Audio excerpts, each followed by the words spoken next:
Brooklyn and Caden worked for a large company and were on a stable career path. She started as a consultant and he as a sales manager. They got to know each other, like many others, at lunch in the office. The spectacular blonde liked Caden immediately, and the determination with which she went after her goals appealed to the young man, and he decided to pursue her. Surprisingly, Brooklyn, who had caught the attention of many men, chose him, a promising manager. It was a case where a family was built out of love, and the partners grew and developed together. "You are my guardian angel," his wife Caden often called, and in fact, the couple was rarely less than perfect. A loyal husband and a beautiful woman who supported her husband in everything. Probably thanks to Brooklyn's support, Caden quickly rose to become a branch manager, and Brooklyn followed him as a sales manager.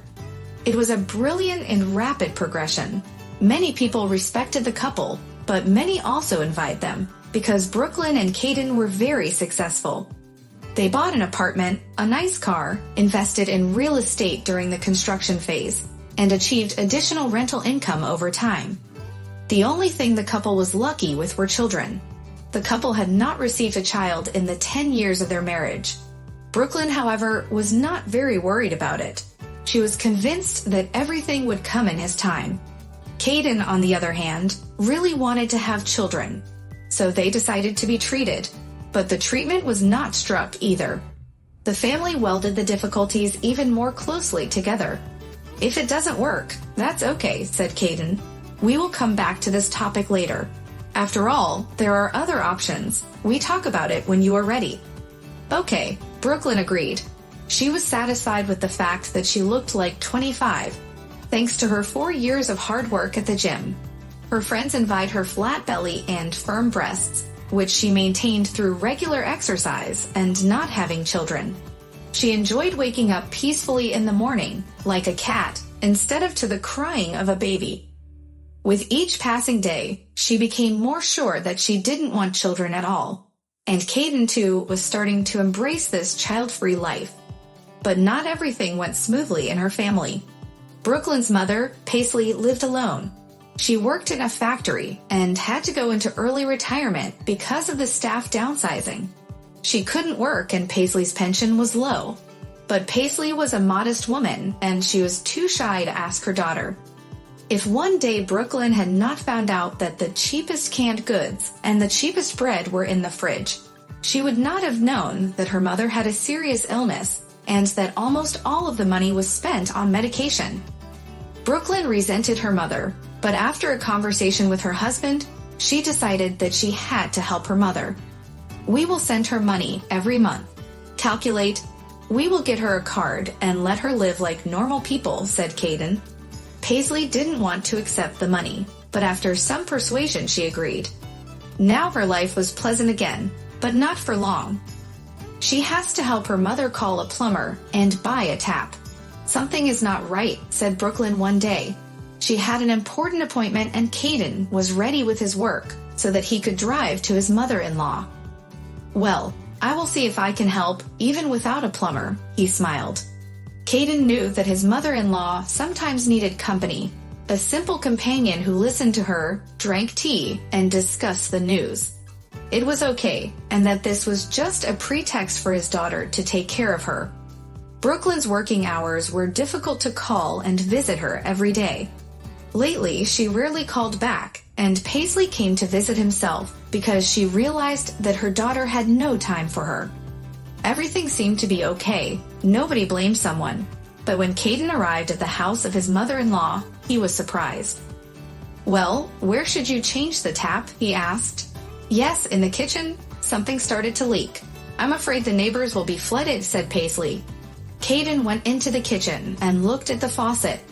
It really needed to be repaired. Since he realized he couldn't do it himself, Caden searched for a plumber and made an appointment with them. "We'll have to wait. How does it work?" "Nothing. I'm just cold at home. I'm a little sick." "Why don't you turn on the heating?" "I have a down comforter." "Paisley, why didn't I bring the heater with me? It consumes a lot of electricity." "Yes, and the bill is unaffordable." Caden shrugged. He decided to tell his wife about it so she could talk to her mother. "I would like to have some tea. It's really cold here." "Yes, of course. But I don't have any treats. Do you want some jam?" Paisley looked away. "I will be that." Caden hadn't thought of going into the fridge and looking for food. He was convinced that his mother-in-law had money because Brooklyn had recently sent his mother a very good sum that would not only be enough for food and medication, but also for some things for the soul. The 8th of March was recently, and the couple gave his mother a new television. He just had to be brought and set up the next day.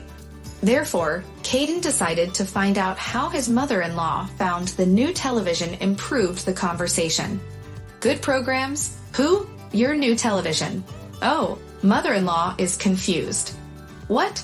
Is it already broken? Or did you not set up the receiver correctly?" Caden cramped. He knew that Paisley would not ask for help and would only call in a critical moment. I haven't understood it yet," the mother-in-law mumbled. "What do you mean by that?" "Well, there are a few problems with the delivery." "No worries, I will be able to make good use of it." "Don't blame the seller. It's not their fault," said Paisley.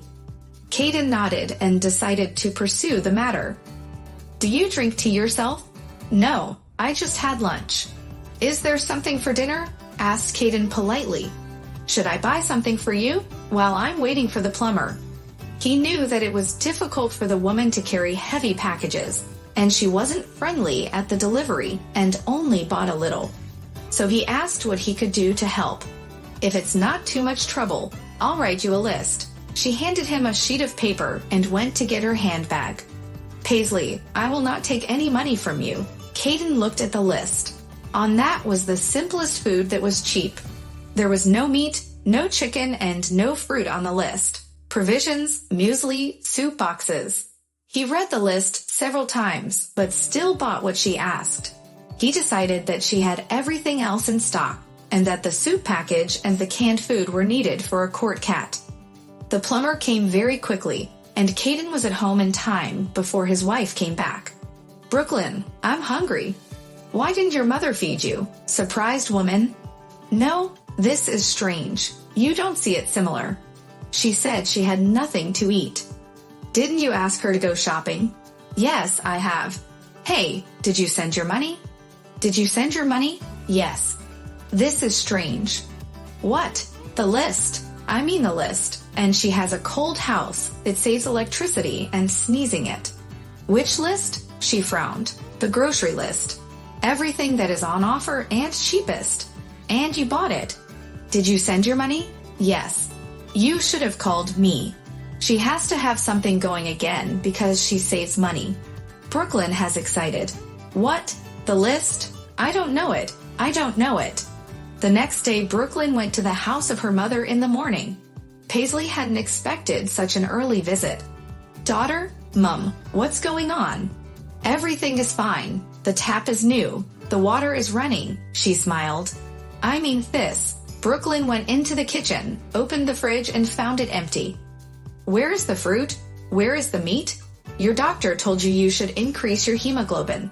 Do you not spend the money we send to you? Why you buckle with your health?" Brooklyn wanted to get the heating, but she only found one box. "Where is the radiator? Where is the TV? I don't understand, Mom." The radiator is broken, and the television did not come.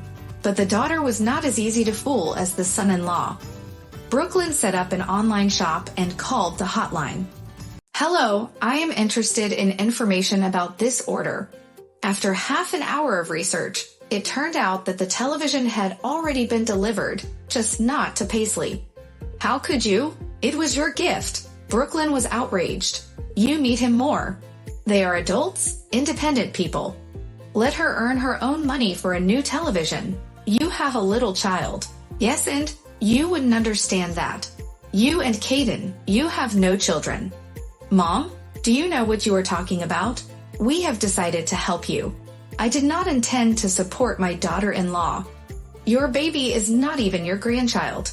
Brooklyn flamed. She had a complicated relationship with her younger brother. He worked in a small car workshop and had Savannah, a much older woman, without marrying her with the approval of the family, and she had a son from his first marriage. Brooklyn was a mystery why Jackson had chosen Savannah. The daughter-in-law did not work, and Jackson's salary was not enough to not only feed the family, but also to meet his wife's demands. Then Jackson tried to ask his sister for help, but Brooklyn declined. "We did everything by ourselves. Perhaps you should use your brain if you married a woman with a caravan. The only thing I can do is find a job in Savannah. Who will take care of the baby? Let them go to a daycare center, like everyone else. Pollock is not like the others," Savannah thinks. That was the end of the conversation. Brooklyn kept her money and her opinion to herself, and Jackson decided to approach the matter from a different angle. Paisley, a kind-hearted soul, gave her son the last of her money, even without any help from her daughter. And when Brooklyn started sending a large sum of money every month, the generous mother and mother-in-law continued to forward that money to those who needed it the most. "I'm used to surviving, and they have to, said Paisley, looking away. "Yes, and what about the heating and the new television? And wouldn't they probably come straight to you to give you something for your birthday?" Paisley didn't answer. She didn't understand why her daughter was so angry. "He's your brother. He is a dependent adult. That is he, and his wife, a snorer, is the same. No, Mom, as you want, but from now on I buy your medication, food, and pay the rent. You can spend the rest where you want, but they don't get any money or gifts from me. That's it." Paisley sighed. She could not blame her daughter, but she couldn't refuse to help her son either. Savannah, on the other hand, had called Brooklyn when the regular income failed to materialize. "Don't you ashamed, Brooklyn? For what? Because you haven't helped your own mother?